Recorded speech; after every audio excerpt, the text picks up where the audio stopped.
అవును సార్ వచ్చినా సార్ 13 రోజుల నుండి ఎస్పీ దగ్గర పోయినా జరగలేదు సార్.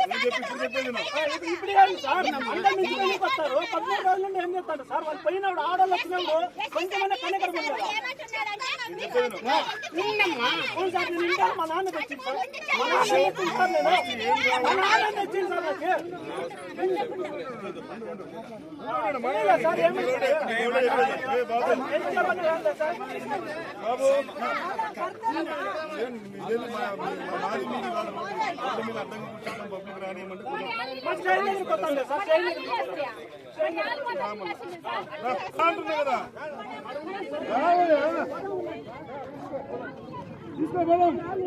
తీసుకోపోదాము ఏం కావాలి అడుగుతున్నాను.